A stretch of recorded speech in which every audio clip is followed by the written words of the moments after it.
Hello, welcome back again. So we did our comeback edition last week and we've stuck to it and we've come through again. Thank you for all the feedback, all the well wishes. I'm still working through the cards that we got sent in the mail. Really emotional. Pure Gym Exchange key M5 3BL for all our fan mail. Some of it seems to be getting lost. All of it. Yeah, still waiting for any. Yeah. But yeah, this episode 23, we're racking them up, nearly quarter of a century. Give us another 10 years, we'll get to 50. We are going to talk about a bit of strength and a bit of weight loss today. So as our title, Lift More, Lose More, would suggest, we're actually going to talk about lifting more when losing more. How to maintain and increase strength whilst in a calorie deficit. Something people kind of just give up on when they're going into a diet. A lot of people go, right, well that's my strength training gone out the window. I'm just going to go into a diet, lose weight, then when I bulk I'll get stronger, and then I won't be as strong when I'm lean and things like that. But it doesn't have to be that way. It's a bit trickier, but we're going to talk you through it. Firstly, a few people have sponsored me for my Movember ski marathon, so thank you very much for that. Did a half marathon yesterday.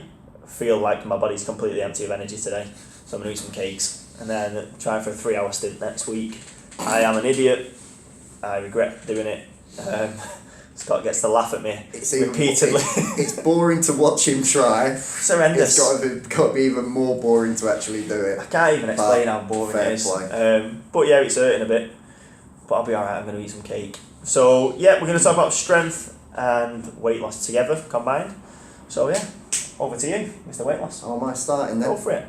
Right, so I suppose the first place we need to start is a calorie point of view and rates of weight loss.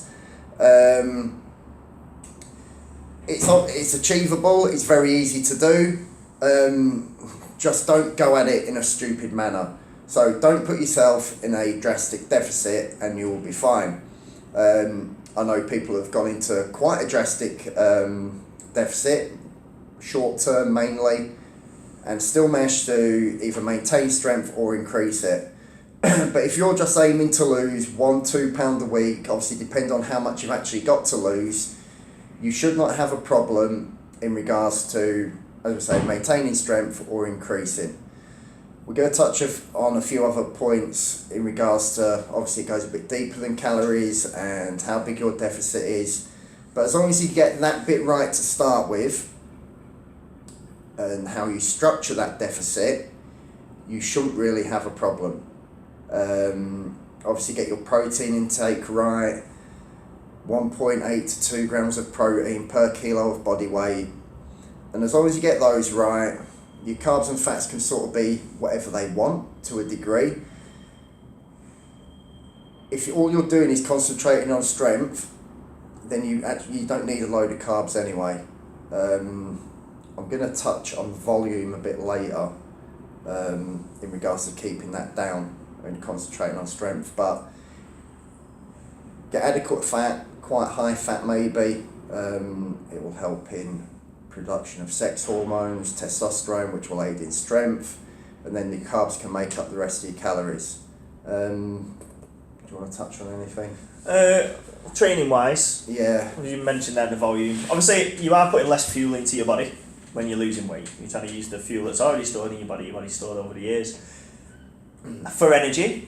So we are still creating the energy from somewhere. You have still got the energy to lift, but we haven't got the abundance. Lifting weights and training is easier when you're in a calorie surplus and you're fully fueled and you don't have to worry about your calories. But as Scott said, you've just got to think about your volume. With strength training, traditionally,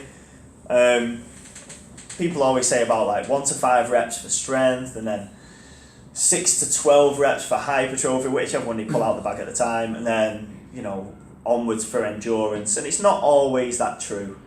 Things are different. I would generally, when I'm doing strength, keep things in the low rep range, but then also do a high volume days as well. And if I was in a calorie deficit, that's where I'd attack. So I'd be looking at my high volume days and taking some of my workload off there. So I'm not looking at losing strength. I'm still going to keep my heavy days heavy. I'm going to work hard. A lot of people, when they go into diets, I've seen it many times, they just instantly drop the weights that they're lifting and take away from the strength training and the heavy stuff. And they'll go, well, I'm going to do more volume because I want to burn more calories and then I'll burn more fat.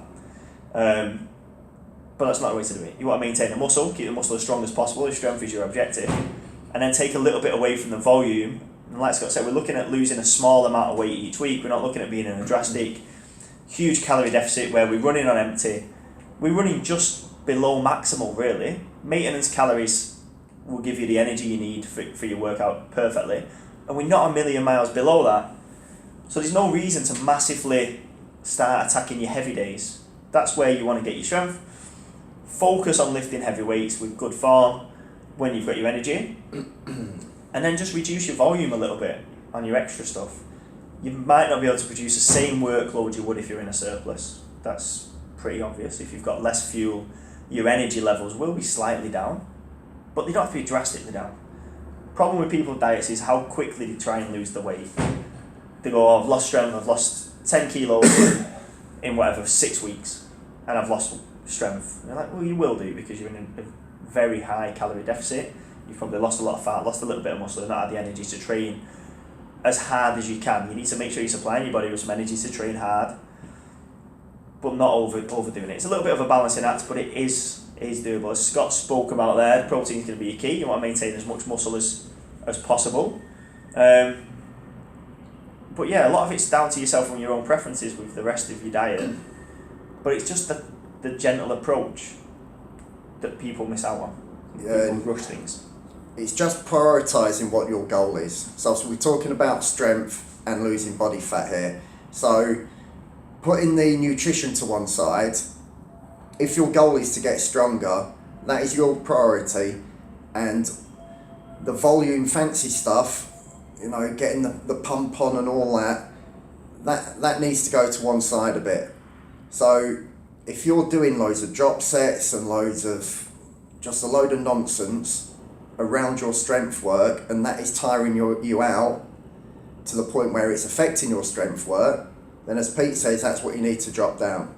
Now, if you still want to have that in, then obviously put it in after your strength work. So whatever it is, whether it's a deadlift, a squat, or a bench press, you obviously make that exercise your first exercise of the day. Have the correct rest periods, make sure you're resting long enough. You know, it's not bodybuilding, you're not having 1 to 2 minutes rest.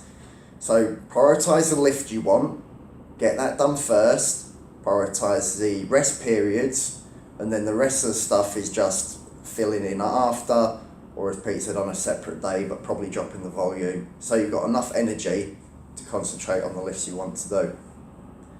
Yeah, it's just accepting you're going to have a few limitations. So you're not going to be flying high through every workout. But there's no reason why you can't maintain. So professional athletes will cut weight, will lose weight, will change weight categories, and the numbers don't change drastically between weight categories, unless it's a huge weight category. But it's not a case of, oh, I'm lighter now, so I can't be as strong.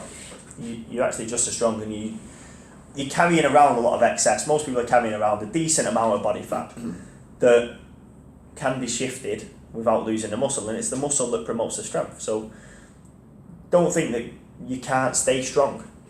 And strength training is actually a massive aid to weight loss. So keep your strength training in, and like I say, focus on your heavy stuff when you've got your most energy. It's a very simple, straightforward approach. When I've got my most energy, I'm going to do my heaviest work. Yeah.